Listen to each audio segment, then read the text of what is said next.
Stop expecting them to get it.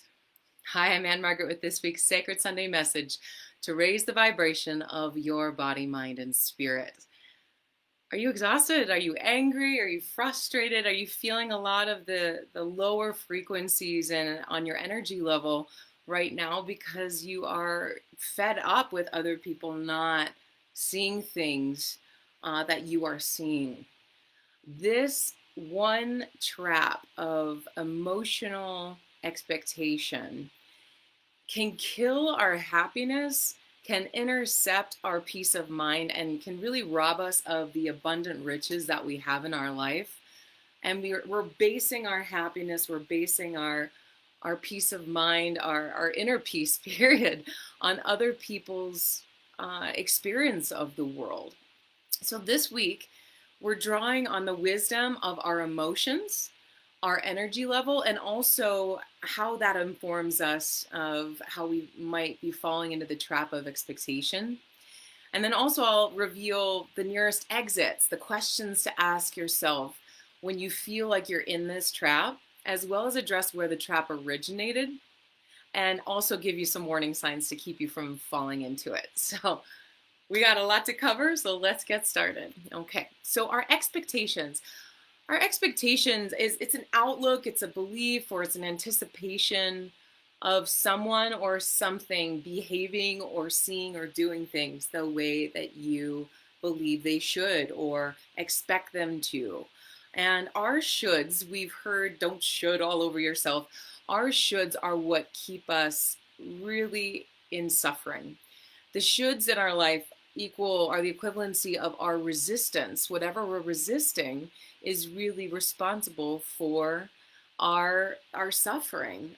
It's a Buddhist teaching, but it's across all the religions in some form or another, with some articulation that the root of all suffering is resistance, all suffering. So if we can look at our resistance, then we can find the exits or the liberating thought patterns or beliefs that we can shift in order to find our inner peace once again, regardless of who's around us, regardless of how people think or believe. Okay, so in looking at that, many benefits that we've had in our life, and I want you to personalize this for yourself. There's that great Garth Brooks song that comes to my mind, which is Unanswered Prayers. And one of the lyrics in that incredible, beautiful, beautiful song, I don't care if you don't like country or not, or you do, it is a beautiful lyric that says, some of God's greatest gifts are unanswered prayers. I want you to bring into your mind, we're talking about expectations here, so bring into your mind something that you were just really, really hoping for, really praying for, doing everything you could to get it, or to achieve it, or to have whatever it is. And when you didn't get it, with the hindsight being 2020, you realize that thank God, thank goodness, thank the universe, thank whatever you want to thank, that it didn't happen, that it did not come true. So what's an example of that from your own life? Let's get into the emotional responses to disappointment. So when we have emotional responses, or we also have energetic responses, sometimes our energy level dips when things don't go the way we expect, or when we're in our frustration. So these emotional responses can be frustration, they can be anger, they can even be resignation, which seemingly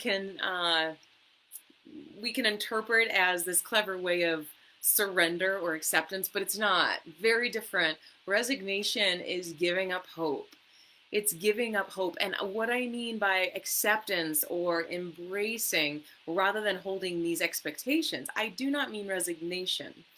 Because there are people in my life that if I had resigned my faith in that ever shifting, that relationship ever shifting, that health diagnosis ever shifting, if I had given up faith with that and resigned myself to that reality, then I would have missed out on the miracles that came from my holding that faith, from my holding that space. That's very different from holding an expectation, okay? So the warning signs we have when we are in that trap of expectation, our emotions, our energy level, but also I would say something that gives us great insight is something called cognitive dissonance. We hear this term thrown around quite a bit right now, but it's a theory actually from social psychology that refers to the mental conflict that we experience when a person's behavior and really what their beliefs are not in alignment. So if we're looking at ourselves, because if we're looking outwards, we're going to get trapped too, right? So if we're looking at ourselves and saying, there's something off, we're feeling energetically that there's something off, my beliefs are different from my actions or my behaviors, then we'll find some of that. That'll be a great warning sign to uncover some deeper truths of how we're getting trapped, okay? One thing when I was younger, in my early 20s, that I realized was that I was being one way with this person, one way with this person, one way with this person, self-editing so that I would gain acceptance or gain some level of connection. But when I realized that I was editing who I was. I wasn't really truly being authentic. So I was under the grip of expectation on myself rather than allowing myself to be free, to be authentic. And there is no greater freedom, guys, than to be your authentic self with whomever is in the room or whoever is online in this vast ocean of internet reality. So the warning, the moment when we look at our truth and we look at that cognitive dissonance and the expectations and the shoulds, one of the greatest warnings too is our sense of being so sure that we have found the capital T truth, that's the moment when we're like, this is the way it is, people. This is the way it is.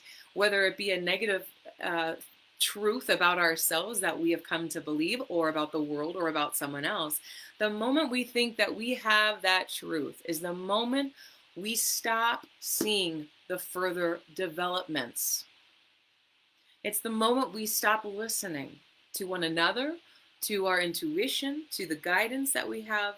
So to be willing to consider, that's the key word, to be willing to consider that we might be wrong about our belief or what we think is the reality of the situation. If we're willing to consider that we might be wrong, we can get somewhere. And the great Bruce Springsteen said, blind faith in your leaders or in anything will get you killed. Woof, little sobering reminder from our friend Bruce, right? So blind faith in your leaders or in anything will get you killed. And we're seeing, especially in our political environment, that's why I chose this leadership quote as well, it's such a polarity environment, a polarizing environment of choosing a side. But this is what we do in our own families. This is what we do in our own religions. So if we can consider that we might not have the full story, we might not have the full picture, then we can look at others in a different way. That is very, very, very empowering and helps us see the truth. So finding the exit out of this trap of expectation. Are you ready? Let's get into it. So we must be first willing to ask the questions and be wrong about what we thought we were right about. So the first question is, why do I feel so angry? Why do I feel so frustrated? Why do I feel so exhausted? Checking in with your energy level. Why do I feel this way? Oh, well, I'm really frustrated that Donald Trump is this way. I'm really frustrated that the Democrats are this way. Or I'm really frustrated that my mom is not doing this, or that she's not doing that, or that my sister or my brother or my daughter. Find out why you are frustrated. And I guarantee you, almost every single time, you're going to be pointing the finger away from you. Now, there are times when you're frustrated with yourself and your own humanity and your own limitations. All right, that's something else. But let's look at this here. When you're pointing your finger, that is the biggest trap of all. We must look within in order to liberate ourselves from our expectations, okay? So to change our reality, to change that emotional upheaval or that energy drop, we must first look at our thoughts, our beliefs, and that reality that's created from them. So what we think over and over again, you guys have heard me say this a million times, what we think over and over again becomes our belief system. And that belief system shapes all of those filters through which we look to see the world. So that belief system shapes our reality. If we want a different reality, we got to look not only at our beliefs, but the thoughts that contribute to those beliefs. So, what am I thinking over and over again? Am I in a cognitive dissonance? Like, I want to be a woman of faith. I want to be a woman who's loving. I want to be a man who, with integrity, with character, with courage. And yet I'm pointing the finger or being really crude in my posting on social media. I'm dismissive of other people. I'm not rooted in the heart center of love and compassion and empathy. Okay. Next question. What is my should? What is my should? What's the expectation?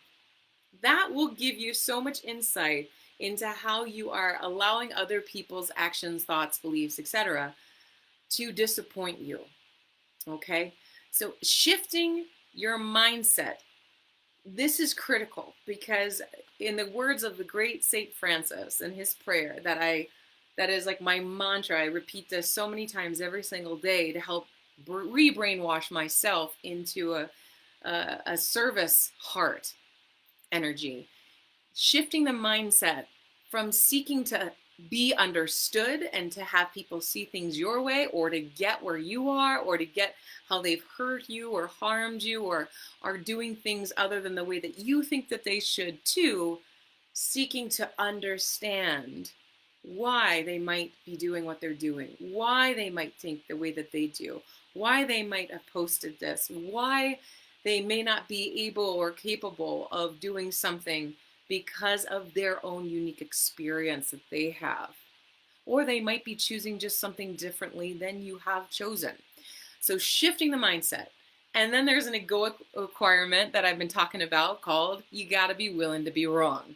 And then the key word is consider. So when we wanna shift this trap of expectation and wanting them so desperately to get it, we have to remember we have to shift our mindset, seek to understand.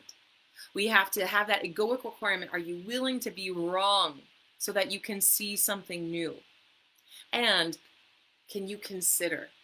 Consider is such a great word because it disrupts the ego, like the egoic tendencies, without disrespecting yourself or others. So you're not saying, where am I wrong? Where am I blind? Where have I been a fool? It's like, consider, this is how much information I've had to this point. Consider you might be wrong about your parents being this way.